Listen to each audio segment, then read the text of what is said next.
I'm Sarah Falvo, Managing Director of Business Development for Arcview Management Consulting, and I'm really excited to welcome you to our latest town hall to discuss the business dynamics of the cannabis industry in Mexico. This is actually our 12th town hall, and thus far we've programmed New Jersey, Colorado, New York, Michigan, Massachusetts, Illinois, and California, just to name a few. Our town hall webinars are a key part of our digital programming, as its content is very useful for local operators, investors, and business hopefuls in the region of focus. Today, we're going to learn a bit about the dynamics of cannabis trade in Mexico. The Supreme Court and the legislature have been back and forth since 2015 on the legalization and commercialization of cannabis, and here we are 7 years later with no implemented program. What is going on? How does it work in Mexico? Who will be the winners and who will be the losers? These are some of the questions that will be answered today by our panel of experts. Okay, now for our new viewers, let me introduce you to the Arcview Group. The Arcview Group is an event management and financial services firm that leverages its thought leadership through programs like today and its services to facilitate growth in the cannabis, psychedelics, and industrial hemp industries. We are committed to the social mission, regulatory evolution, as well as the economic growth of these industries. Initially, we operated 3 subsidiaries: Arcview Capital, our FINRA registered broker-dealer, which provides investment banking services and is soon launching their crowdfunding offering. We also have Arcview Ventures, our principal investing group and operator of the Arcview Collective Fund, a member-managed venture capital fund with 70 active limited partner members. It's a committed capital fund, but unique in that its members make the decisions. And Arcview Consulting, which I am a part of, which is our division that helps guide companies through various services such as growth strategy, state expansion, license applications, business plans and pitch materials, as well as M&A assistance, both on the buyer and seller sides. And most recently, this is very exciting, we announced Arcview Events and Experiences, our joint venture with McVeigh Global Meeting and Events to relaunch and create scale for our in-person event business, manage our digital programming, and they will also help operate our Women's Inclusion Network, which provides a platform for women in the industry to network, collaborate, and support each other's participation in these industries. And also, the joint venture will provide third-party event management service to operators in the industry, leveraging Arcview's brand and contacts. So Arcview is known for our thought leadership, having produced over 40 in-person conferences internationally over the last 10 years and over 80 digital programs since the pandemic. So really, that's over the last 24 months. For those of you that are new to our digital programming, it includes this, our Arcview Access series themed to cover a variety of topics germane to these industries. We also have our Town Hall series, which explores regulatory issues, business dynamics, and consumer buying trends in a select region of focus. And we also have our CEO Circles, where we chronicle challenges endured by many great C-suite executives and battle-hardened entrepreneurs. So please check your emails for information about these and other upcoming programs, both digital and in person, so soon. So before we kick it off, we also want to thank our alliance partners who help make these programs possible and who provide incredible resources for the industry.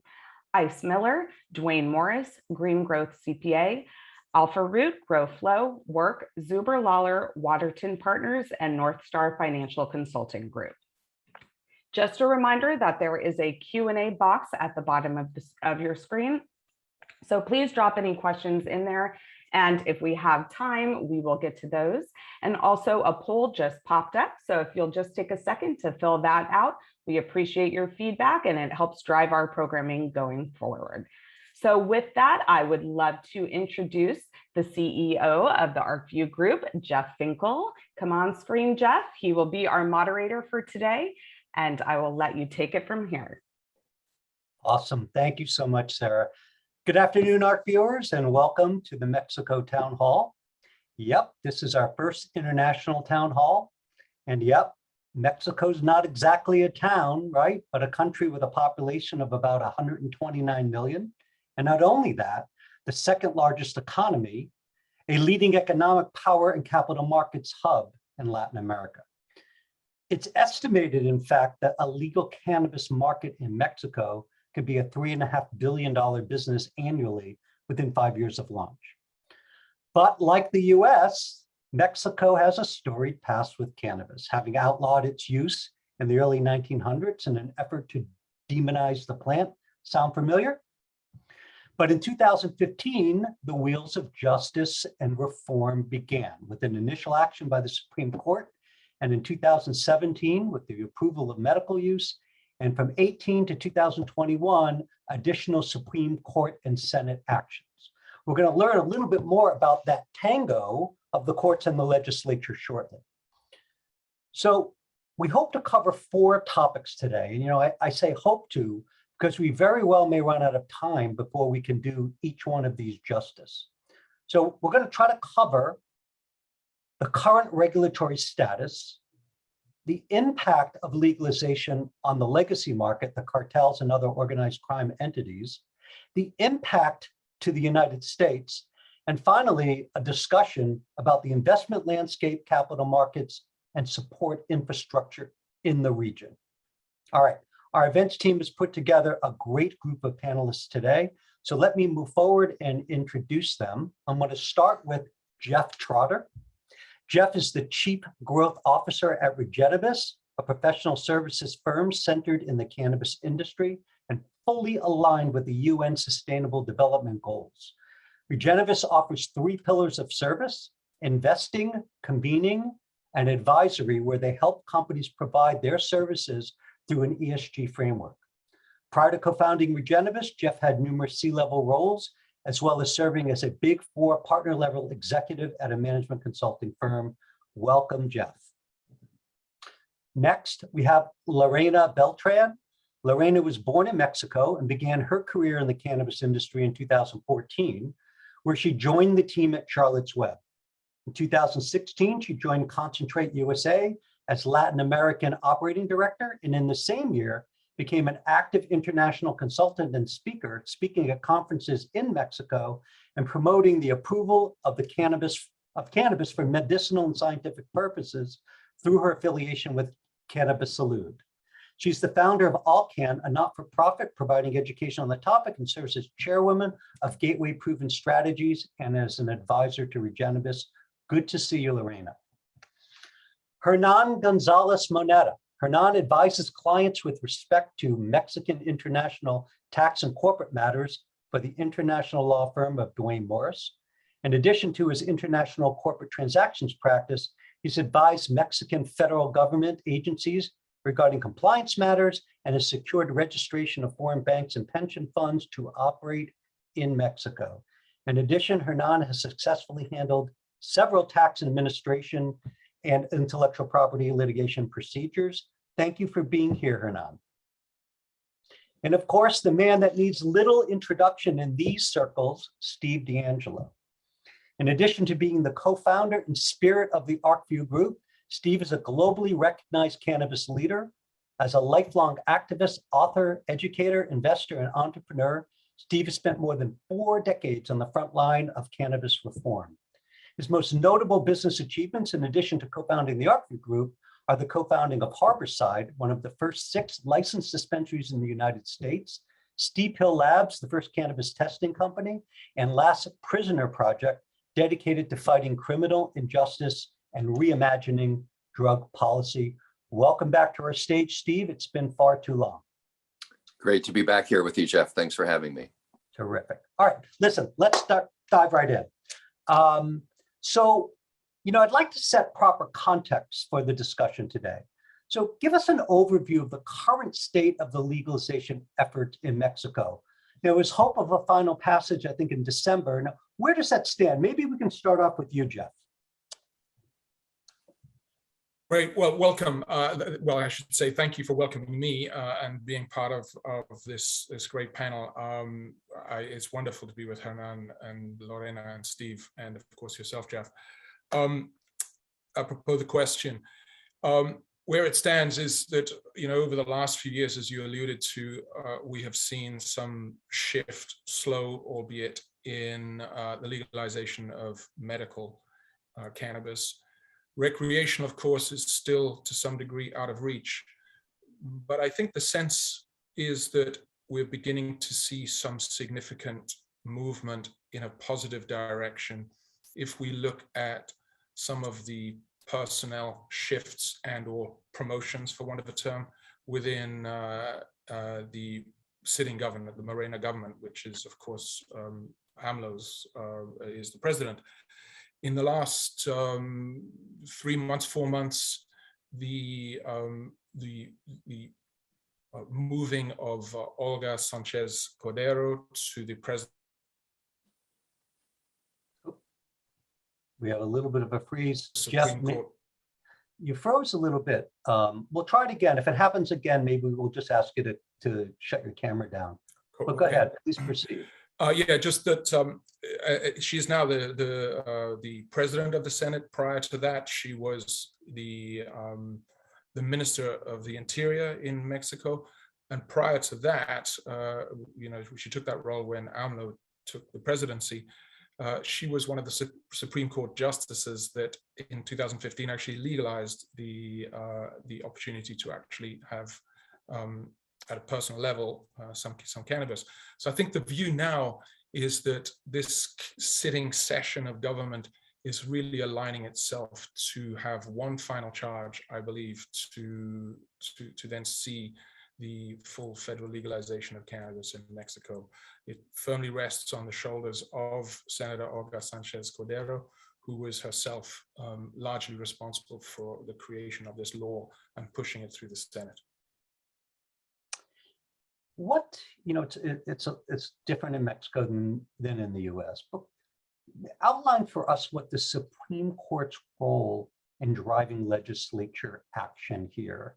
Maybe Hernan or Steve or anybody to sort of give us a sense for what their role is. Yeah, I can take that. It's different than the United States. So in Mexico, when the Supreme Court has ruled in 3 different individual cases that a particular statute is not constitutional, it has the power to order the legislative branch to write constitutional legislation. It did that with recreational or adult use cannabis 3 years ago. I'm not quite sure of the timeline on medical or whether it came down that way. But this aspect of cannabis reform in Mexico, I think, is critical to understanding the situation.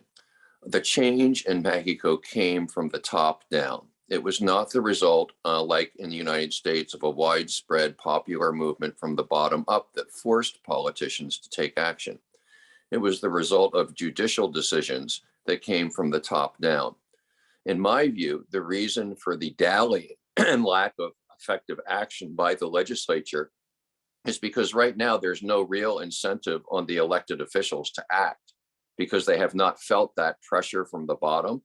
And in fact, they may be fearful that they could lose by taking a pro-cannabis position in the populace. So what I've been advocating for some time is a greater amount of dialogue and discussion amongst the Mexican population. I think that's what's needed to break the logjam. Yeah, so I mean, our numbers say it's under 50% public support in Mexico, somewhere even around maybe 33%. Clearly not enough. And in the US, we're at 68%. Where do you think it needs to get? Where does it need to get? Yeah, like at what level is there enough, at what range of population support is enough really to push legislation over the edge? I think that if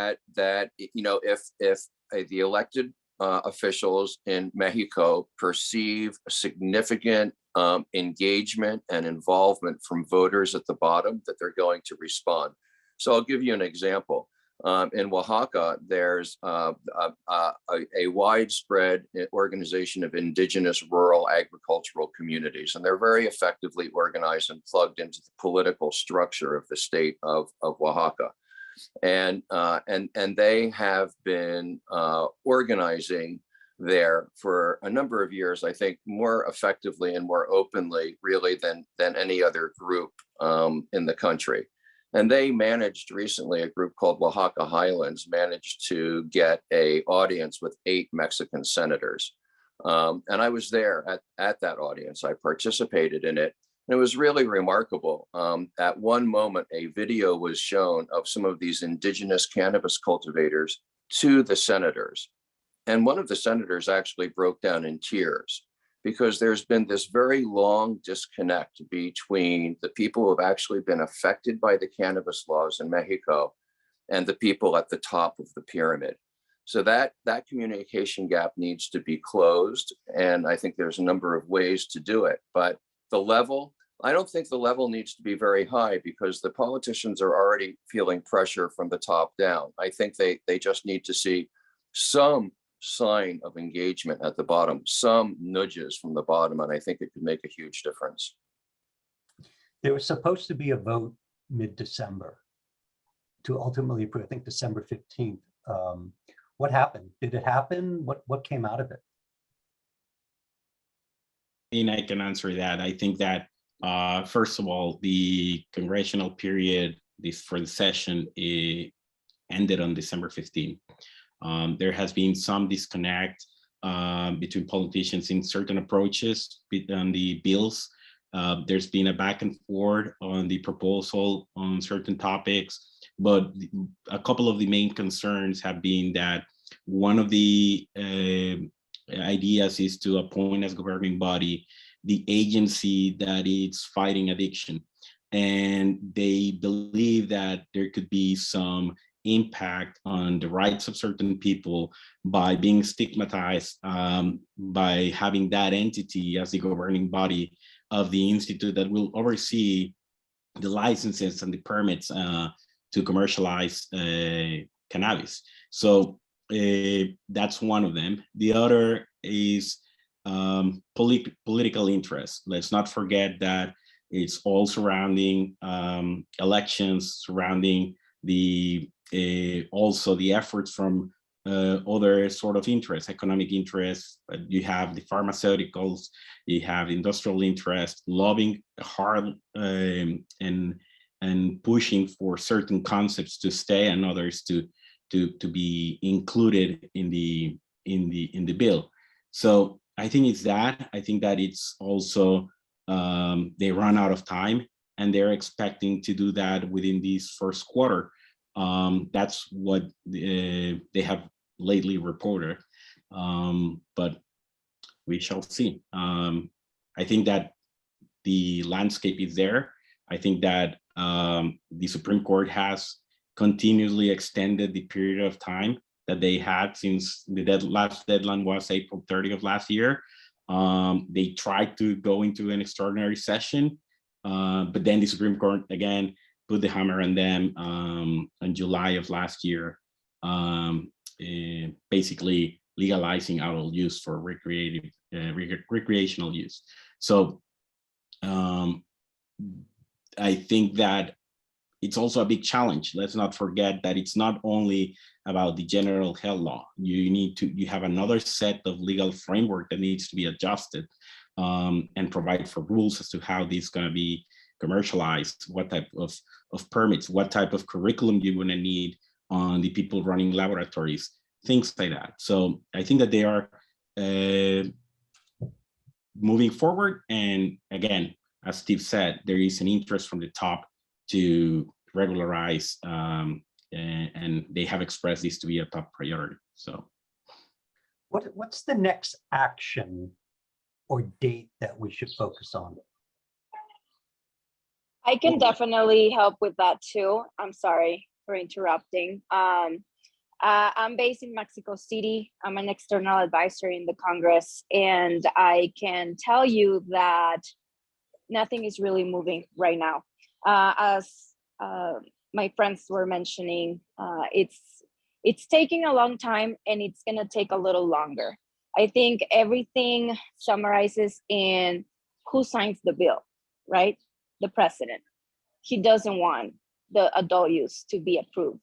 So, I mean, they can approve it at the Senate, it can pass at the Chamber of Deputies, but then when it goes to the president's desk, that's another issue that we're going to have, right? Because he has expressed publicly, you know, how he is against drugs, including marijuana. He still is looking at marijuana as a drug, an addictive drug. He has a strong religious impact in his life with the groups that he's around. So there are a lot of things that we need to pay attention to, especially if we watch his press conferences every morning, right? We can see exactly what he's trying to say, what he agrees on and what he doesn't agree. So I think the adult use is still gonna take some time. He still have a little bit of almost 3 years still as a president. So, and I'm the person that tries to stay the most positive, you know, around this subject. And people that knows me know how positive I am. You know, every year I'm like, this is the year, this is the year. But, you know, it's hard. It's really hard to know. There are many things that can also influence these decisions. As Hernan was mentioning, there are other interests, you know, personal interests, economic interests from other people in the government, from the organized crime, from the United States, you know, because if we also think about what happens if Mexico, the US neighbor, legalizes at a federal level when the US hasn't legalized yet, you know, so right now we're receiving so many products from California, Colorado, and many other states. We are getting US marijuana and many other products illegally, of course, but we see tons of brands coming to Mexico, right? So what happens if we start to legalizing all uses of cannabis at a federal level, giving the opportunity to Mexicans to step up, you know, and start having better quality of the products, technifying their cultivation facilities, even outdoors? Well, then we're gonna have that reverse impact again when we start sending marijuana again to the United States, even though it's illegal. But Mexico has done it, you know, for many, many, many years, you know, for many generations. So that's another thing that's gonna happen. If we legalize at a federal level, again, people have the logistics, have the transportation to do it. They've done it for generations. So it's going to go back to the United States. And that's really going to affect a lot of the states that have legalized marijuana, especially the government in terms of taxes. So I also think that there's some pressure from the United States for us not to legalize until the US is federally legal. Yeah, and certainly would not be good for California. That's got numerous problems of its own. You know, I've read about that, and it's so counterintuitive that the US should be, you know, cannabis should be getting to Mexico illegally from the US. So that sort of brings in sort of the next sort of level of question here. How have the cartels and other organized crime syndicates adjusted to the notion that there's competition in the cannabis trade, or that there will be competition in the cannabis trade? How are they thinking about it? They're doing what they always do. They figure out how to make money off of it. That's why you can find all of the major US cannabis brands in dispensaries and delivery services in Mexico City. I can call up one of 6 different phone numbers I have in my phone for a delivery service in Mexico City and have a bag of cookies labeled weed delivered to my hotel room in 15 minutes. So they're adapting. They're doing what they've always done. The cartels have never looked at the border as just a one-way thing where you take things from Mexico to the United States. They've always worked a two-way trade. They don't bring their trucks and cars back empty unless they have to. So they bring cash back, they bring weapons back, they bring a variety of different goods that are difficult to get in Mexico back. And now lately they've been taking US cannabis and now even mushrooms that are being produced in places in the United States where it's legal to produce mushrooms are making their way back down to Mexico. So this is, absolutely predictable. Lorena is right. To the degree that there's leakage and diversion from the legal system in Mexico, it will come back to the United States.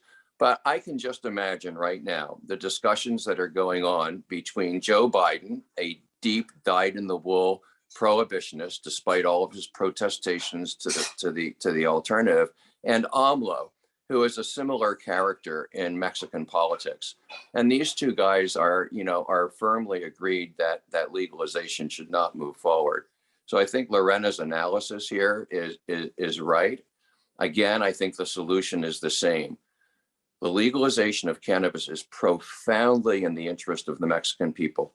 Mexico is the largest Spanish-speaking country in the world. It has the largest Spanish-speaking university system in the world. It is the media and entertainment giant of Latin America. It has the second largest public exchange, a well-developed pharmaceutical and agricultural sector, and its history from pre-Columbian times has been to develop plants like corn and introduce them to countries all around the world.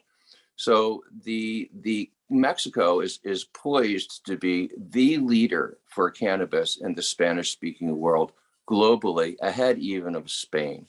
And so that case needs to be made to the Mexican people, who then need to put appropriate pressure on their politicians and the cartels, who are the same people, to act.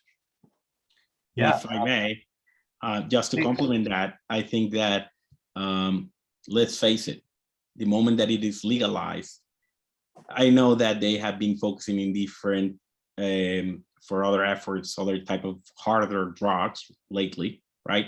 But the moment that you legalize it, for them, it's easier to start a legal business, right? They have the resources, they have the means, they can update their farms immediately, put new technology, and be part of a legal business that will be the largest market in the world. So I don't see this legislation to diffusing the cartels or organized crime. You're just giving them an avenue to legalize that. And that may be one of the concerns of the US as well, because you are infusing now certain sort of funds into a legal activity. And yeah, that raises a bunch of questions, but I just wanted to drop that in. I remember reading a while back that even representatives of certain cartel reported that in news that they were aiming to do that. So the moment that it's legal, why not have the largest enterprise in the business run the show?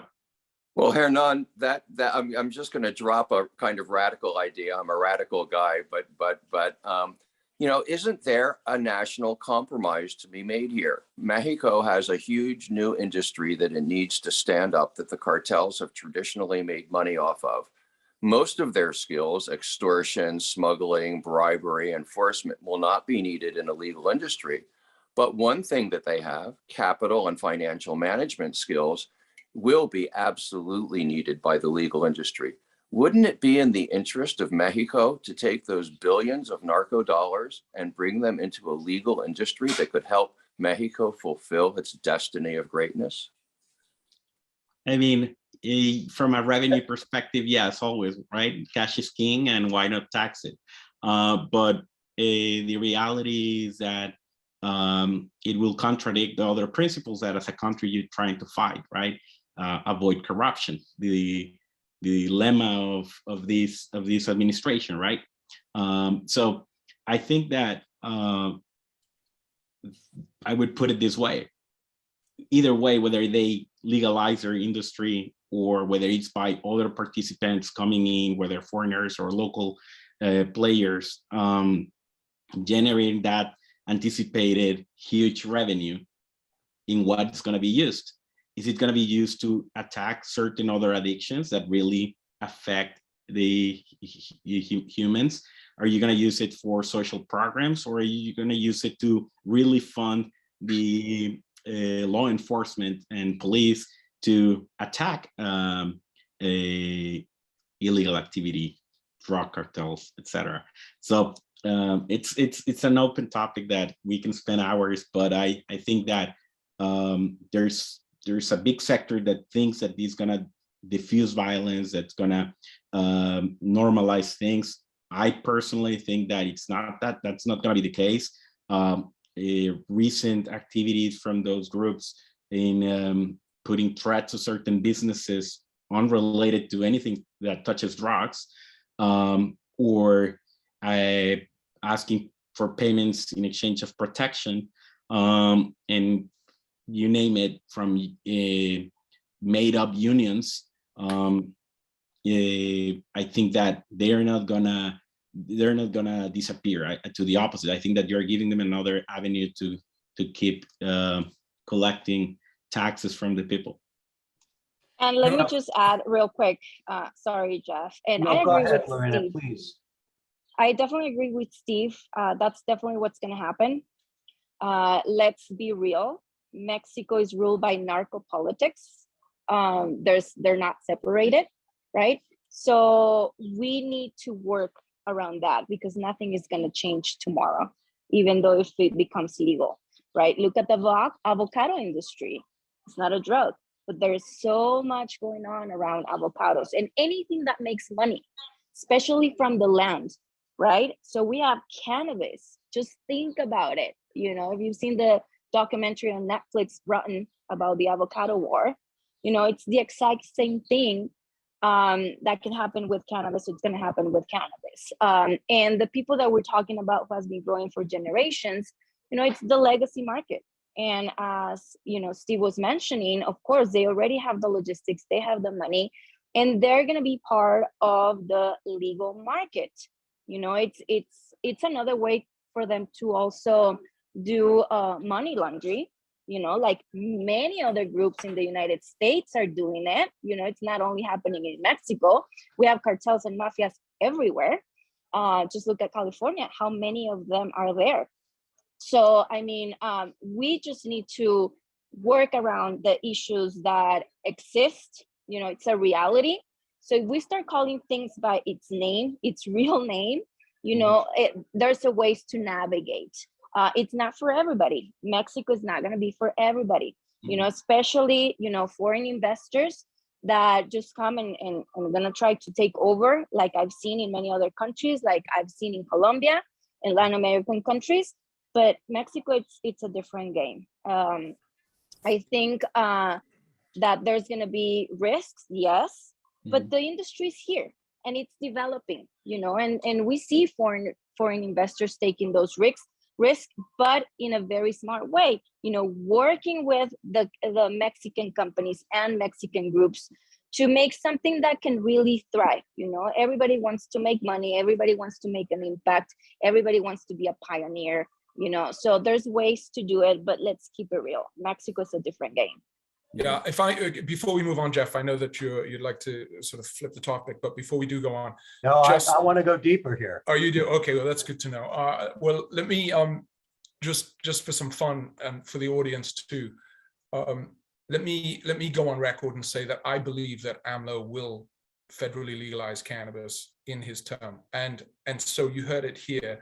That if indeed that happens, and when it happens, both Lorena and Steve owe me a meal in Polanco or in Denver, wherever that can be, and vice versa. If I'm wrong, then I guess dinner is on me. You're buying.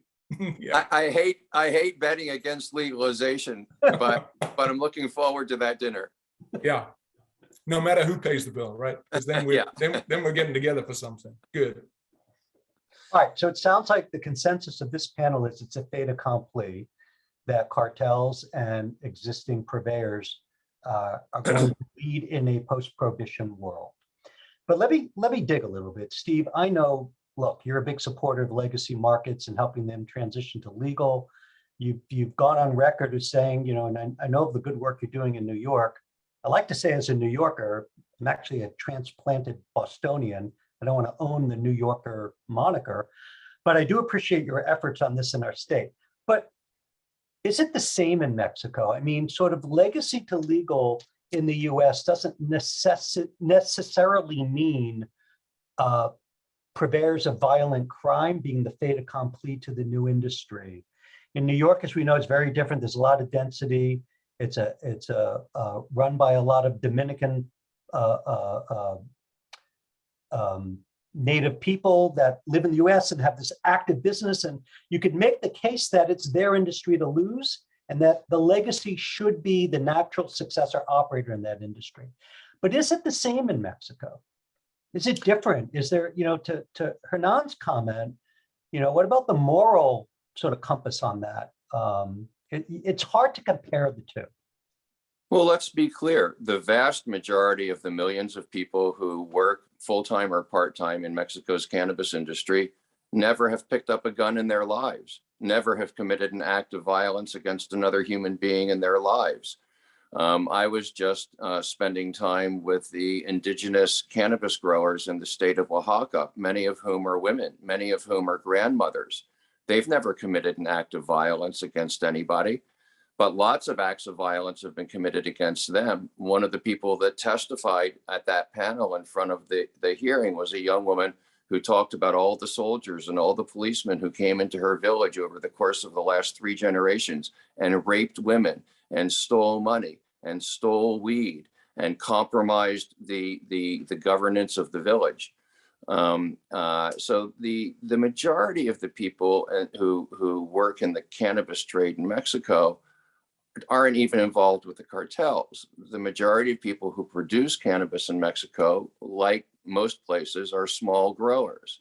The cartels, and then typically what happens is independent organizations aggregate all of that production, and then they give it to the cartels once it gets up to the border.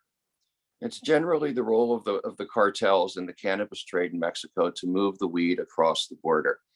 And so that's where you start getting into acts of bribery, corruption, and violence. But you're just talking about at the very top portion there, a small slice of the trade. And, you know, what I think we should be doing is looking at the involvement of the cartels in legal cannabis as an opportunity, not as a threat. There is, you know, the way that I would pitch it to smart cartel leaders now is you have a choice. Your children can either be like Al Capone or they can be like the Kennedys. It's up to you. They can either be members of a new and growing legal industry that's going to be probably the most important industry worldwide. So you can have a growing piece of a growing pie, or you can cling on to a little piece of a shrinking pie, which is the illicit cannabis trade. Not all of them are going to accept that pitch, but we can peel off a lot of them. And I think that we should. Interesting. What about focusing their efforts on harder drugs to export? To the extent that they're not legal participants in the new industry, is there a risk of seeing exports of cocaine and heroin and more dangerous drugs coming over the border? Well, you know, I think that you're going to continue to see dangerous drugs coming across the border as long as we have a ridiculously incentivized market for those kinds of drugs in the United States of America. If the rest of the United States would do what Portugal and Oregon has done and decriminalize these substances and take the profit motive out of them, that would be the most powerful thing that we could do. I honestly, I don't think that denying or giving some number of the cartels an opportunity in cannabis is going to make much difference one way or another to the amount of hard drugs that's coming into the United States. There's macro factors like the level of economic and psychic distress in the United States that's driving that consumption that's completely independent of cannabis. I think the other thing is that it's unfortunate that it's maybe a reality, but it's unfortunate that we're dwelling quite a bit on the organized crime aspect of this, because beyond the borders of Mexico and even North America with its organized crime, I think the fundamental driver here will be economics, and we need to look at the geopolitical scenarios and look beyond Mexico and North America and look at what's likely now to be happening in Europe and then beyond.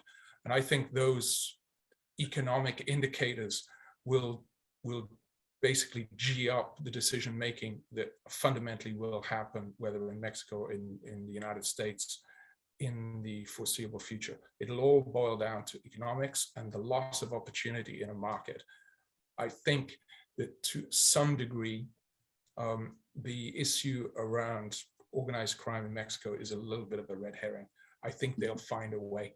I think we spend way too much time talking about this and addressing it. We don't really look at the fundamental opportunity that Mexico has at its fingertips right now. And that's why I fundamentally believe that AMLO will, he came to his presidency based on the fact that he said he was going to legalize it. And I think if you look at the posturing that he's put in place with the head of the Senate, I think that gives some indications that he will find, or they will find, a way to deal with the organized crime element. I think it'll all boil down to economics and the geopolitical scenarios. So we need to look beyond the immediate neighborhood of these two nations and look at what's happening in Europe. All right, I'm gonna take your cue to shift gears on the discussion. Let's focus on impact for the US. So what does a legal cannabis industry in Mexico mean for US operators? Opportunity. I mean, if you're bringing those players to participate within the Mexican market, that's a huge opportunity. If you then look at it from a development of a market within the US, it's there. So it actually poses a threat for the US market, that once it's legalized, eventually you would have a lot of product being imported from Mexico. That's how I see it, but I don't know, Steve, Lorena. It's a threat and an opportunity. Lorena? Yeah, I was just gonna say that because other countries are looking at Mexico also as a manufacturing country. So since the US, Canada, and other countries have so many years in advance, you know, in this industry, they have positioned brands, you know, there are many brands that we can identify. So many of these companies are waiting, you know, to see if they can manufacture their products in Mexico and take them back to the United States or Canada or wherever, you know, to sell them there, because the cost of production is definitely going to be lower if they just bring maybe the raw materials, you know, and just have a share of formulation, and we can produce everything in Mexico. It's definitely going to drop the price of production, and that creates an opportunity. You know, we've seen it. I've sat down with many companies, especially from Texas, that are looking to manufacture in Mexico.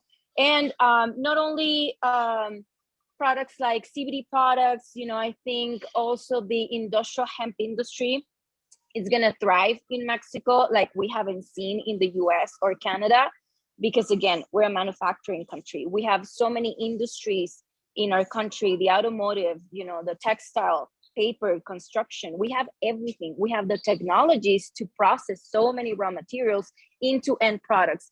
Something that we haven't really seen in the United States, even though hemp is federally legal. Why there's nobody selling hempcrete at an industrial level?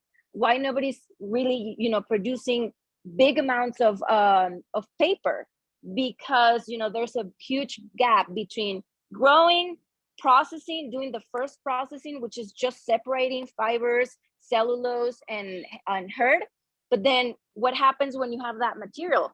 Many people are sitting on tons of this material because there's this gap that they cannot connect with the other industries that can manufacture an end product, because the manufacturing facilities are here, right? So it's definitely going to create a lot of opportunities, but again, a threat mainly to the taxes that each state is generating.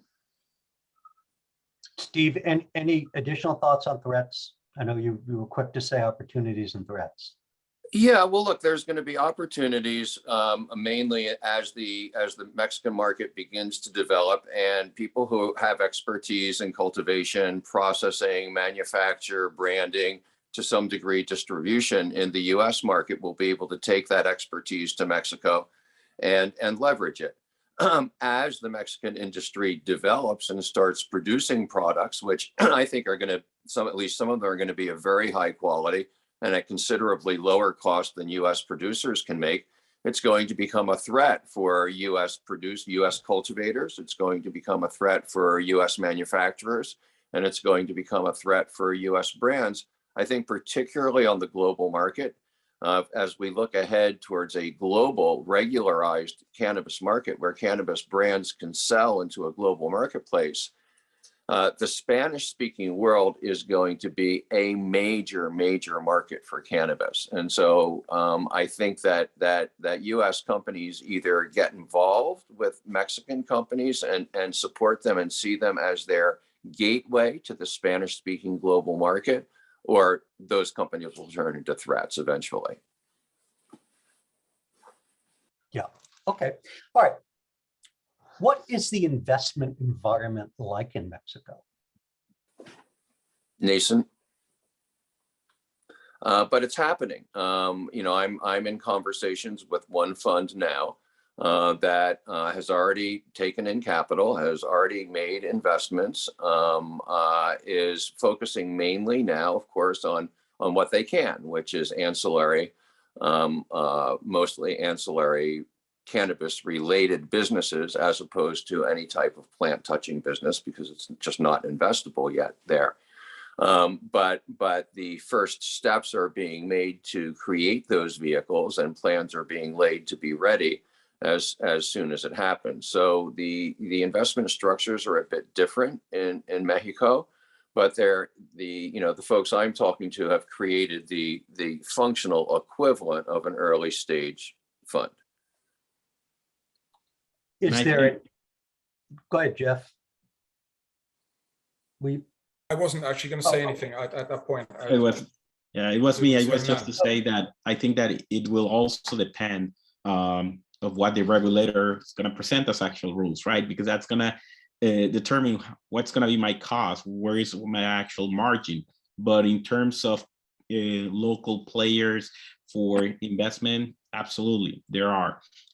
Whether it's going to drag more interest, I think it will. I think that once this is actually viable and that people see the application and the demand, that opening 400 stores will represent, I mean, this thing's going to become access. I mean, I think if I jump in now and say that from my perspective, I don't see the opportunity in Mexico being that different from, as Steve referenced, the nascent investment landscape in the United States. I think obviously it's very difficult in the public equity space, but in the private equity space, actually you could argue that that's been one of the fundamental drivers of cannabis investment and innovation in the United States. I wouldn't see that being any different in Mexico. I think if you look at trends, certainly whether it's high net worth individuals or more specifically single family offices, I think you could see that the appetite for family offices, and they're increasing in size in Latin America, so not only in Mexico, but across Latin America. If you look at that increase, and then you also look at the appetite that there's an increasing number of family offices have around impact investment, then you layer on top of that the opportunity that the cannabis industry, whether it's adult use, recreational, medical, or hemp, there's an enormous opportunity opening up for family offices to get the returns that they seek, which are beyond economic returns, but also are delivering social impact as well as environmental impact. And that's our sweet spot at Cannabis Ventures. So we have a good sense of where the family office sort of investment and impact thesis lies as it relates to the cannabis space. And I don't think that Mexico will be any different from what we've seen happening in the United States. No, I mean, you can get a sense of it from, what Vicente Fox is up to with his Paradise chain of stores. So this is a chain of stores that's selling legal, whatever they can sell legally now, but they're opening all across Mexico. Mm-hmm. and very high profile, clearly positioning themselves to be a dispensary chain.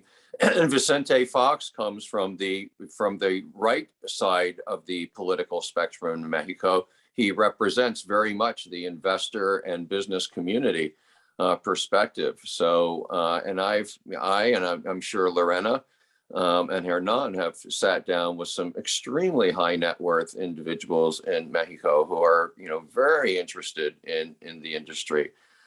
So I think that in fact there are probably some substantial number of Mexican investors who have been investing in cannabis outside of Mexico who are, Mhm. very eager for the opportunity to be able to invest inside their own country. Yeah, Yes. and also don't forget that we have a medical cannabis law. So of course there are investment in that area, mainly the pharmaceutical labs, but we don't see it because they're always quiet. Around the world, they always work like that. They just, start investing, they do their clinical trials, and once they're ready, they're out with their products. So that's happening in Mexico. There's a lot of investment around medical cannabis. Because our law is mainly for the pharmaceutical industry. So there's definitely something going on there. And in terms of industrial hemp, since industrial hemp is not prohibited in the law, we're just lacking a regulation or a norm around it. Then we see companies like Zebra Brands that was just on the news, that they got this, they were granted this permit by the Supreme Court, because it's not prohibited. So, the government is not taking the responsibility to regulate it. So now you have different companies going through the same route, taking the case in court, getting these permits. And now we are going to start seeing this year and the coming year, more companies are going to start working around industrial hemp. And there's a lot of investment around that too, mainly in Mexico, because a lot of business people that haven't been in this market before, illegally on these gray areas or whatever, they don't want to get into the adult use or even the medical. So they find industrial hemp safer and a good way to start in this huge industry of all uses of cannabis. So there's definitely also funds that are going to go into the industrial hemp market. In addition to family offices, high net worth individuals, there's a fairly active angel investor and seed fund community in Mexico City pursuing technology. It's been there for a while. What's their view? Have they been quick to sort of look at ancillary opportunities or medical cannabis opportunities, or they've been sort of standing on the sidelines? One feedback that I got from a group in Monterrey, which is also a hub for entrepreneurs and a great investment, is that they are waiting to see what's going to happen in the US. Ultimately, when these people potentially will move their cash to the US, and there's going to be a KYC question on this side of the country, right, of the world. In the US, they're going to ask, what's the source? And if it's not seen as legally obtained from a US standpoint, it could drive a lot of questions. So they're trying to wait until that's cleared 100% in order to participate. I would imagine if Mexico legalizes before the US, there'll be a lot of US and European private equity funds looking for opportunities that will come over. Do you have a sense for that? I mean, Steve, go ahead. I haven't encountered just to that specific item. I mean, I have my own views, but have you seen anything? I haven't yet. I mean, not as regards adult use cannabis. I think that, that most realistic observers think that it's too early to really even start conceptually planning around that in Mexico. So I'd say that conversation, ask me that question a year from now, and hopefully I can give you a really positive answer. Yeah, and we hope it's only a year from now that you can give that positive answer. Yeah. But Jeff, I mean, I think that the legal framework for how to accomplish those investments is there. It's already there. It's just a matter of the regulatory framework of how you're going to interact in the industry with respect to cannabis. Creating a fund, making the investment, whether it's direct or from abroad, it's possible. It happens every day. It's a country that is used to live based on cross-border relations. So I think that it's just a matter of time when we're going to see this explode. Yeah, I mean, I would also just add, look, again, it comes down to the sort of perception of Mexico, and I'll be always very quick to defend Mexico. I think many of us have the wrong impression. We believe it's a backwater. Frankly, it's one of the most established investment markets in the world right now. And whether you look at massive, foreign direct investment, or the private wealth growth that's happening there. You know, investors typically are willing to take risks, but the risks in Mexico when it comes to investing in cannabis-related businesses, they're no greater, no less than, I believe, risks in other parts of the world, including the United States. And I think those that understand the dynamics of the marketplace, I mean, you know, they're not shy in investing in the opportunity that will happen and then will expand beyond the borders of Mexico into other parts of Latin America, ultimately into Colombia and into other parts of the continent. So I'm very buoyant on that. I think fundamentally what's driving this is, as I referenced earlier, also the growth that we're seeing in the interest in impact investment, longer term patient capital. That's where we're seeing tremendous level of interest, because you're seeing families, single family offices, third or fourth generation, but in some cases only first or second generation families that really are aligned to beyond an economic return. And they want to see social impact, they want to see environmental impact. And the cannabis industry is a rich bed of opportunity for that. And whether it's initially in the ancillary space, and then ultimately, you know, when we have federal legalization around adult use, I think we're going to see an incredible flow of capital. So, and I think everybody will be surprised once we have a law and a regulation in place. People are just gonna, you know, show up with their big companies, you know, established already with their dispensaries, extraction facilities, products, because they're already in the process of developing all of this. And a lot of national brands are, you know, out here establishing their names, a lot of events happening, a lot of cultivation facilities, you know, people technifying their outdoor grows. You know, it's here, it's happening, you know. So as soon as the regulation is ready, it's like opening up the door, you know, to everything that has been developing and building throughout these years. Well, we're 3 minutes from the top of the hour. Let me just, if there's any final comments from any panelists before I close this off that you'd like to convey that hasn't been discussed, let's take a minute or two to hear what you have to say. Sure, I just would like to add, just Jeff was mentioning, there are many groups that are socially and environmentally conscious, you know, about the impact that the cannabis industry can bring to this country. I was just in Chihuahua, that's the state where I was born, and we are starting a work there in the area of the Copper Canyon, which is a very touristic area too.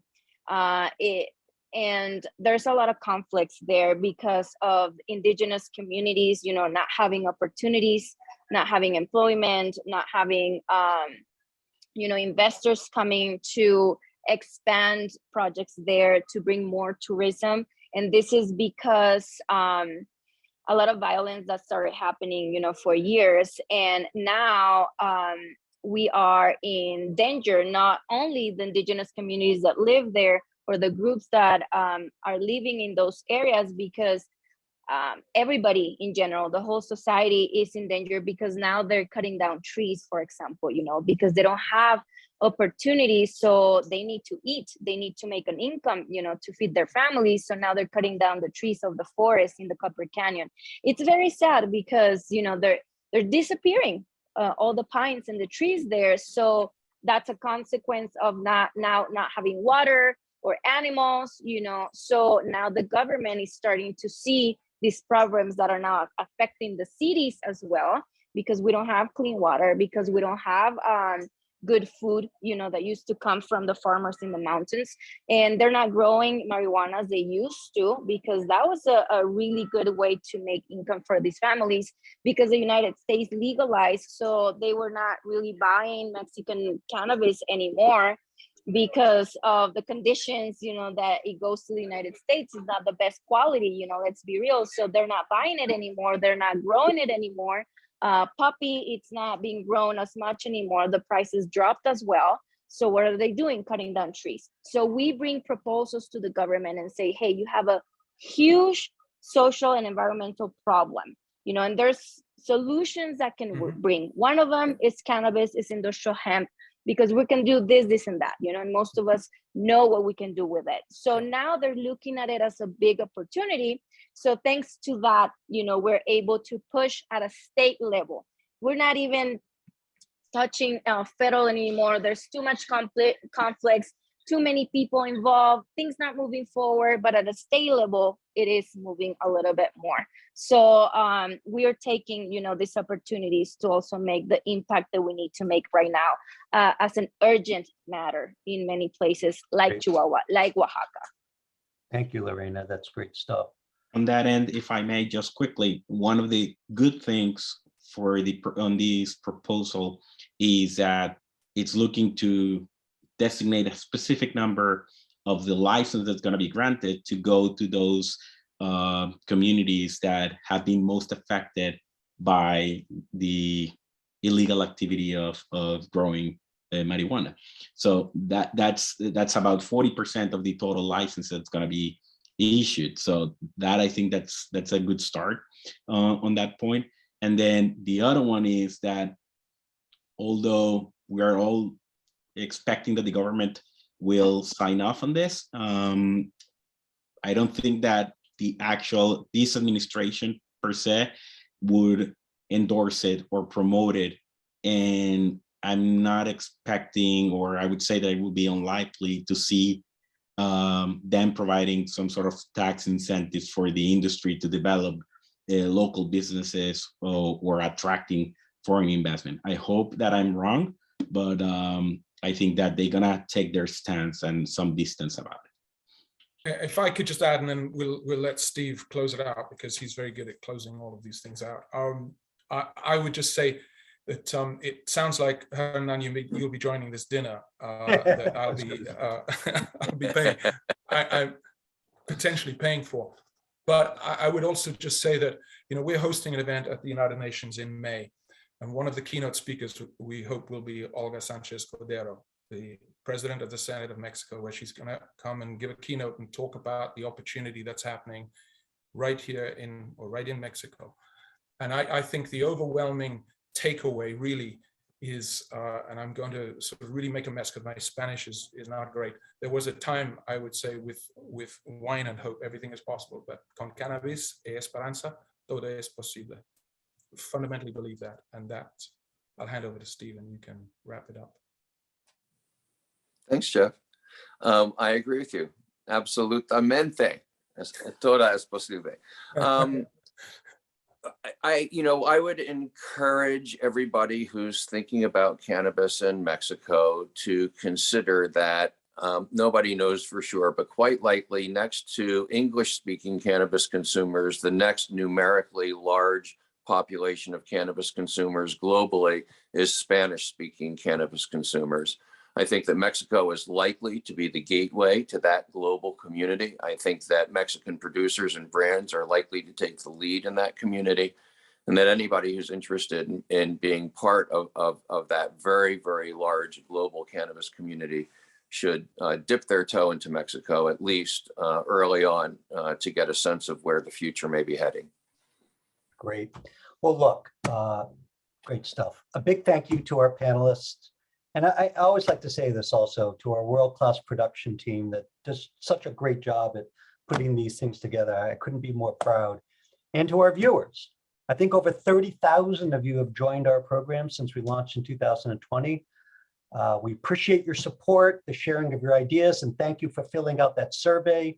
We do review them, and that does help inform us into the programming plans that we make so we can bring you rich discussion around the most pressing and topical issues in this industry. Please join us for future events. Some of the upcoming ones are our March 3rd Green Tank Vape Workshop. On March 24th, our Washington Town Hall. And on March 31st, How to Avoid Litigation. We don't have a name yet, but this is all about avoiding partner disputes and litigation. So we're looking forward to that panel.